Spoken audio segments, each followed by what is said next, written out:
Everyone, जय श्री कृष्णा, राधे राधे। तो कैसे हैं आप सभी। स्वागत है आपका मेरे इस यूट्यूब चैनल पर, जिसमें कि मैं आपको डेली अपना स्टडी शेड्यूल बताती हूँ कि आज मैंने क्या पढ़ा। तो उसी स्टडी जर्नी का मेरा है आज डे 12 और आज था संडे।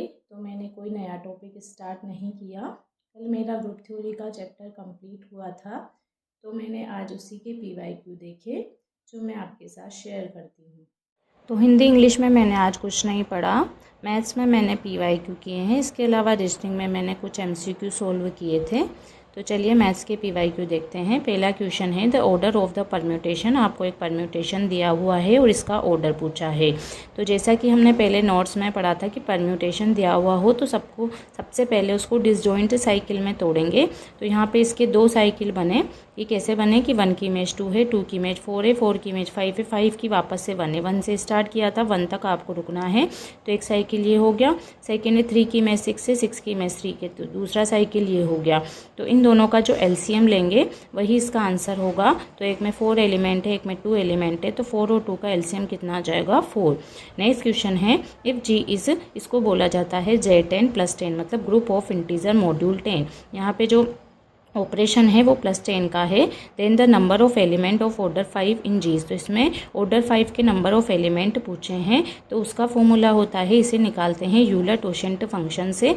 यूलर-टोशेंट फंक्शन में भी डायरेक्ट ट्रिक है कि अगर P प्राइम हो तो इसका आंसर आता है P-1।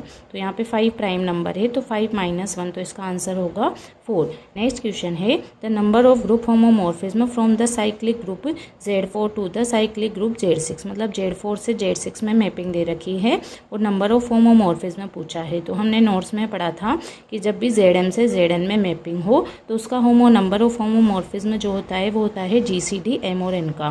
तो यहाँ पे 4 और 6 का जो GCD आएगा वो आएगा 2, तो इसका आंसर हो जाएगा 2। तो नेक्स्ट क्वेश्चन है consider the symmetric group S4 the maximum order of any element S4 इस। तो इसमें मैक्सिमम ऑर्डर पूछा है। ये हमने नोट्स में पढ़ा था कि मैक्सिमम ऑर्डर के लिए सबसे पहले आप इसको कितने तरीके से तोड़ सकते हैं, फिर उसमें जो मैक्सिमम LCM आता है वही आंसर होता है। तो इसको 1 3 2 2 3 1 1 1 1 1 या 4 0 में तोड़ सकते हैं। तो यहाँ पे मैक्सिमम जो LCM वो कहाँ मिलेगा हमको 4 0 पे, तो इसका आंसर हो जाएगा 4। क्वेश्चन है इफ़ H इज़ अ सब group of a group G such that the index of H मतलब सब ग्रुप का आपको इंडेक्स दे रखा है वो 2 दे रखा है ग्रुप G में, देन H इज़। तो ये एक थ्योरम है कि इंडेक्स जो 2 का होता है सब ग्रुप वो हमेशा एक नॉर्मल सब ग्रुप होता है ग्रुप में। उसके बाद नेक्स्ट क्वेश्चन है the number of generator off any infinite cyclic group. तो इनफाइनाइट साइक्लिक ग्रुप के जनरेटर पूछा है। तो कोई भी इनफाइनाइट साइक्लिक होता है उसके ओनली 2 ही जनरेटर होते हैं। जैसे आप Z+ भी एग्जाम्पल में याद रख सकते हैं। Z+ के हमने 2 इंटीजर पढ़े थे, +1 और -1। जनरेटर क्या होते हैं कि ऐसे एलिमेंट जिन पे पावर लगा के उसके सभी एलिमेंट बनाए जा सकें। तो इनफाइनाइट साइक्लिक ग्रुप के कितने जनरेटर होंगे 2। नेक्स्ट क्वेश्चन है इफ़ अ ग्रुप G है 6 element then it can be isomorphic to. जो कह रहा है 6 एलिमेंट का ऑर्डर है तो किसके आइसोमॉर्फिक होगा। आइसोमॉर्फिक का मतलब होता है समरूप होगा। तो किसके समरूप होगा, जिसका ऑर्डर भी कितना होगा 6 होगा। तो यहाँ पे Z6 और S3 दोनों का ऑर्डर कितना होता है 6 होता है। पूरी ग्रुप थ्योरी में 2 ही यूनिक ग्रुप होते हैं जिनका ऑर्डर 6 होता है। तो ये इसका आंसर हो जाएगा A वाला। क्वेश्चन है in the multiplicative group of non zero residue classes module 7। आपको दे रखा है non zero residue classes module 7 जिसमें जो ऑपरेशन है वो मल्टीप्लाई की है द इन्वर्स ऑफ एलिमेंट 3। तो 3 का इन्वर्स पूछा है। तो इन्वर्स क्या होता है कि उसका ऑपरेशन कैसे किया, किस एलिमेंट से किया जाए कि आइडेंटिटी एलिमेंट मिल जाए। तो इनमें से किसके साथ ऑपरेशन करेंगे तो आइडेंटिटी 1 मिलेगा। अगर 2 के साथ करेंगे तो 3 2 जा जाएगा 6 में ये ऑपरेशन यहाँ पे है Z7 है .7 है। तो 7 से डिवाइड करेंगे तो रिमाइंडर 1 नहीं बचेगा। उसके बाद 3 को 4 से ऑपरेट करेंगे तो 3 4 जा 12, वहाँ पे भी नहीं बचेगा। 3 5 जा 15 और 15 में 7 का डिवाइड करेंगे तो आंसर मिल जाएगा हमें 1। और यहाँ पे ऑपरेशन जो कि मल्टीप्लाई की है तो इसका जो आइडेंटिटी वो 1 ही होता है। तो इसका आंसर हो जाएगा 5। उसके बाद नेक्स्ट क्वेश्चन है generator of a group Z+। तो Z+ के जनरेटर अभी ये तो पहले भी मैंने बताया Z+ के जनरेटर क्या होते हैं -1 और +1। उसके बाद नेक्स्ट क्वेश्चन है इफ़ H इज अ सब ग्रुप ऑफ G एंड एक एलिमेंट दे रखा है ग्रुप का, देन इनमें से कौन सी कंडीशन सही है। तो इसके लिए सब ग्रुप की एक कंडीशन सही होती है। डायरेक्ट थ्योरम है कि HA = HB हो तो AB इन्वर्स बिलोंग्स टू होता है एच। उसके बाद नेक्स्ट क्वेश्चन है, यदि आपको एक साइकिल दे रखा है एफ और जी, उसके बाद में आपको एफ ऑफ जी निकालना है।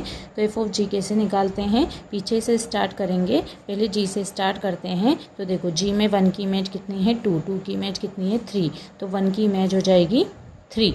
तो इसमें भी 1 की इमेज 3 है, इसमें भी 1 की इमेज 3 है। नेक्स्ट चेक करते हैं, जी में 2 की इमेज है 3 और एफ में है 3 की इमेज 4, तो 2 की इमेज हो जाएगी 4। तो यहाँ 2 की इमेज 2 है, यहाँ 2 की इमेज 4 है, तो कौन सा आंसर सही हो जाएगा।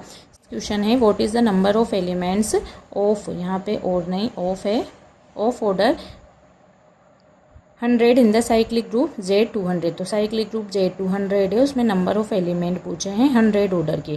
तो उसे कैसे निकालेंगे, एक क्वेश्चन पहले भी अभी इसका कला है, इसे निकालेंगे यूलर-टॉशन फंक्शन से।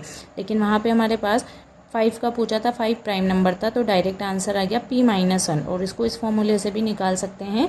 तो वो होता है, सबसे पहले उसके प्राइम फैक्टर करो, यहाँ से हमको P1 P2 मिलेगा कि उसके प्राइम फैक्टर में क्या क्या संख्या आ रही है, फिर इसे निकाला जाता है n 1-1/P1 1-1/P2।